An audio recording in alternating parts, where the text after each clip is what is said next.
my people, have you been? I've missed you guys so much, man.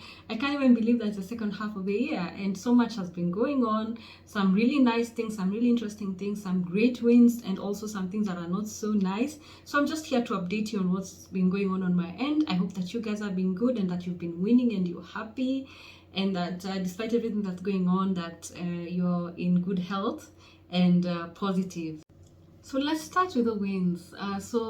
First and foremost, thanks to you all amazing people, we got monetized. Can you believe that? When I started YouTube, I didn't even think much about the monetization. I know people may think I'm joking, but it's actually true. For me, it was just a space for self-expression. But because of you guys, you know, you've watched me, you've shared, you've subscribed. Here we are on the 30th of May, thereabouts. Got an email that had been in my inbox for a bit that, hey, here you are, please move on with the next step. So here we are. Thank you so much, you guys, for being so loyal, even when I haven't been so loyal with you guys. I know I haven't posted for a bit, maybe in the last 2 or 3 months, you know, since the election time, but I've been so busy. You know, work has been good.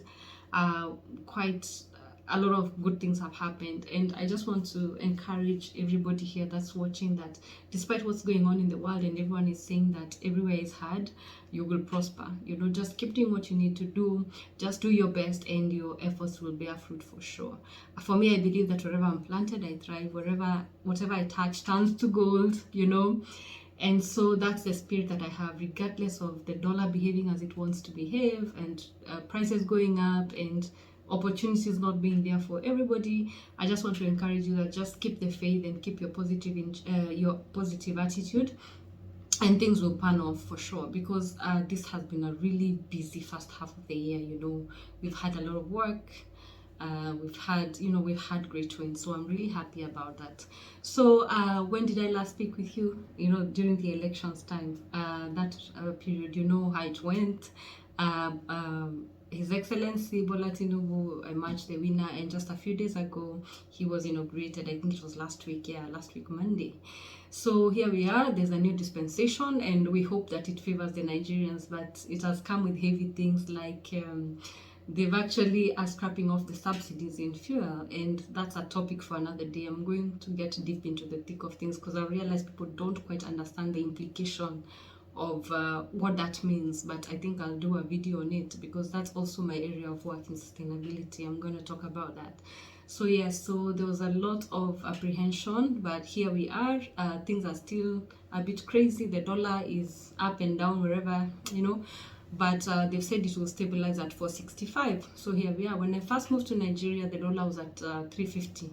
So you can see the progression over the last few years, 5 years. So of course that has implications, but what do we see? Just earn in foreign currencies if you can, as much as possible.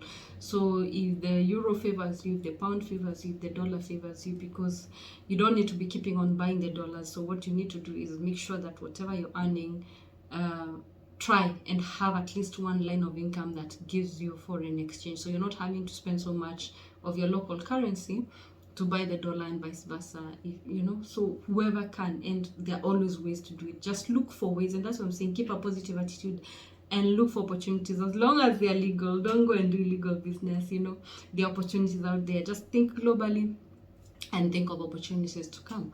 So that was in March. So what happened in April? April is always such a joyous time for us, because we have our baby's birthday. We are grateful for that. We had a celebration. Then our wedding anniversary fell on I think almost at the weekend, and I remember it was a long weekend because of the first May celebrations, and I remember everyone was like, how is the party? Because we throw really good parties. But funny thing is that this year, I think because we've been so busy, we had even said we're gonna travel, and then we're like, let's just stay home, you know. And this just brings the importance of creating a home and a life that you actually enjoy and don't need a break from. So as much as it was a long weekend, we just stayed at home, you know. We just chilled and Netflixed and gave thanks and ate and played, and you know, we took stock of how far we've come and the things that we hope for, you know. And we broke bread. We always do communion during birthdays and during our anniversary, and of course renewed our covenants, you know. And that was it. So as much as find it was a great opportunity to throw a party and also maybe travel, we just chose to relax. And I think that also speaks to growth, you know. It also speaks to growth. We've come quite a long way, you know. We've always traveled or had a party or something, and we just wanted it chilled, you know. And then the other thing is that one of the resolutions we made was actually to become active members of church. So both my husband and myself have signed up to become church workers. So we're going through a program. We worship at the Elevation Church. And I think as you grow older, you realize you have to live for more than yourself. Yes, of course, we have lived through our careers, we live for more than ourselves. But you realize that you actually, as you grow older and you grow spiritually, you realize you can't just become a church member, that you just go and come, you know, on Sundays, you know. So we decided to give ourselves, because we realize that people are always thinking that the church belongs to the pastors or some people, right? Like the ushers and the rest of people. But you as the body of Christ also have a responsibility to actually serve your church, not just in giving, but in also your skills giving. So some of our skill sets can actually be made to good use for the body of Christ. And who actually gave you those skills? It's God. So that's what we did. Then in May, you know, of course, I made this the you know, work and everything else. May is also my birthday month, and interestingly, also my birthday fell on a Friday, you know. And I remember that particular, on Thursday we had quite an intense and one of those really crazy work weeks. And on Thursday we were just finishing up on one of the biggest projects in Nigeria, so we are part of that team. And everyone was saying that, you know, your birthday's over the weekend, there must be a big party. And we did the exact same thing. I actually remember on that Saturday, I was actually doing my class again for the program, you know, for the church workers program.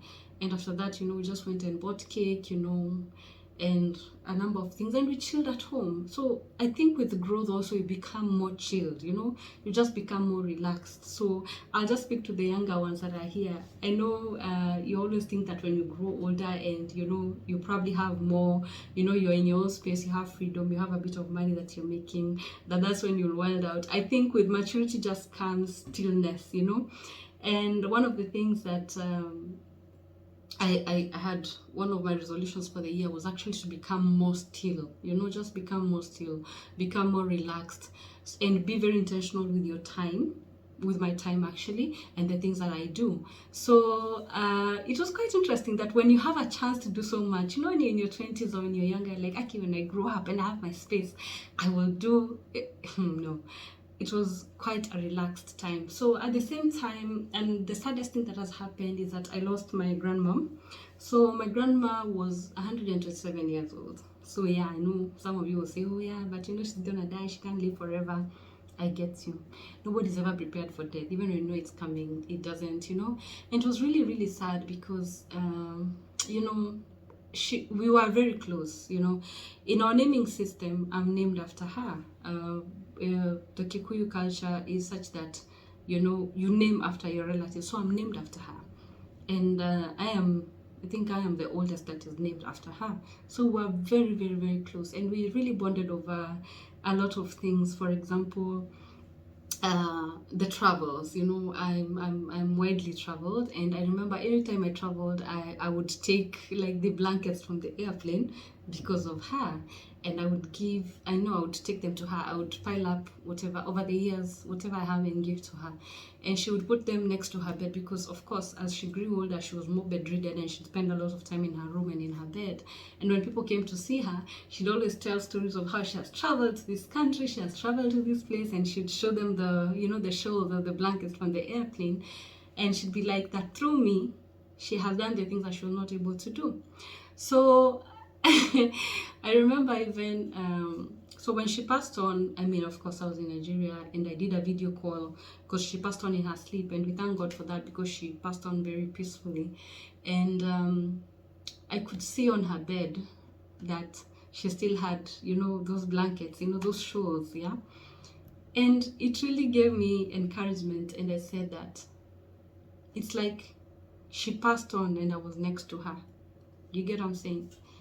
So as much as she used to tell me that she always had them next to her bed, it just was different to see her lying there peacefully and You know, those blankets were there. And I'm getting a bit emotional, so please just understand. I think reliving the moments is actually getting to me. So yeah, so my grandma passed on, and there's so many lessons that she taught me, and a lot of who I am is, you know, is like her. And you know, you can't turn away from DNA. She didn't raise me, but DNA is DNA. So a lot of things that you'll get to learn about me as you see, as we continue growing in this channel together, you'll get to meet my grandma more and more. She was called Pauline, so she was Pauline the First, and she was a great woman. She stood for social justice, you know. She was a freedom fighter. She was very critical in the fight for independence, you know. I come from a very matriarchal society, so she was at the forefront, you know. She fought for women's, even before there was Beijing and all those women's rights movements. She fought for equality, you know, and she helped also other women, you know, get land, you know, in their names. And she also advocated for, you know, children to go to school back in the day.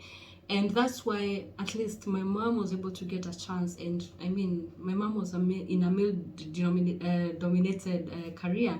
And if it was not for my grandma, she probably would have ended up like other people in her village, you know. You know, you just maybe go up to primary school or not, and then get married and have children and, you know, live in the village till time immemorial. I mean, I have some aunties that never quite left the village. I mean, they had their children, you know, and there's nothing wrong with whatever life choices people make.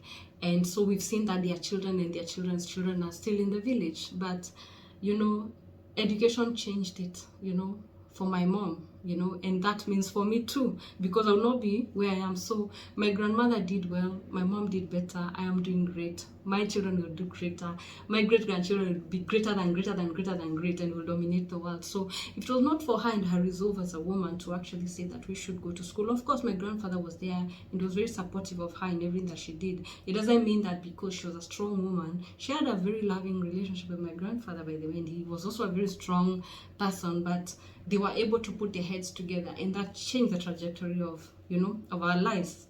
Like I said, if my mom never left the village, I don't think you'd never have gotten to know about me, you know. I'll not be who I am and where I am today.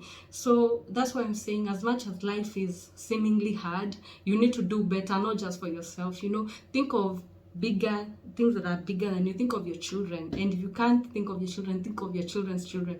Whichever decisions I make it for my generations to come, like 10 years from now.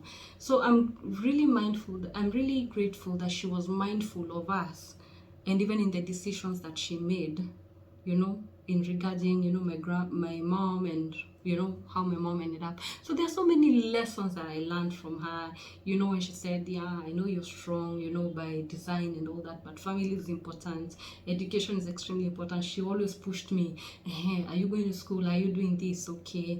And she trusted my decisions, you know, up to, you know, marrying away from home and moving away from home. You know, she trusted me. So as much as she was born in 1900 or thereabouts, yeah, she she thought of the future. She didn't live in the moment, you know. She didn't live in the moment. And if you don't get anything from this video, just know that you need to live life. There's a bigger world than you, you know, and there's people that depend on you that are more than you. The decisions you make today will actually affect your generations to come, you know. So every big name was built, somebody chose to live differently, right? When you think of all the big names that you can think of, you're a Kenyan, you know, the Kenyatta family. If the decisions that the late His Excellency made if he didn't make good decisions, we would not have our former president, we would not have the kind of wealth that they have. Yes, the decisions may be good or bad, right? But they led somewhere. So even you yourself, don't think, oh, that's the big family, you know, those are the Dangotes, you know, those are the Adelekis, those are the Momodus. No, think of it like I can be the one that changes the name, you know, that changes it up for my family and for my generations to come. So don't say I don't come from a rich family. You can be the one that starts, you know, changing the trajectory of your life. So there was so many lessons to learn. Anyway, she got married, and here we are just trying to move on with life.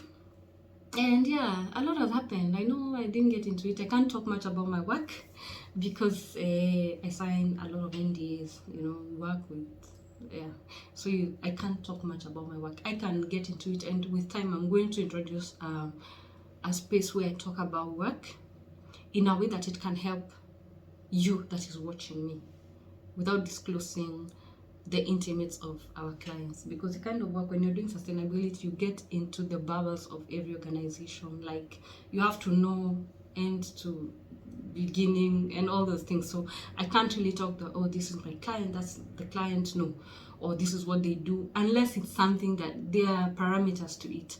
So there are so many things that as now as we are monetized because of you, because if you did watch me, we won't get here.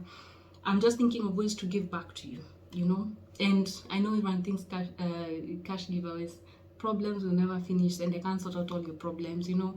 And honestly, I believe in teaching people how to fish. I have helped change a lot of lives, you know, and I hope that as you stay here, that we can change lives together sustainably.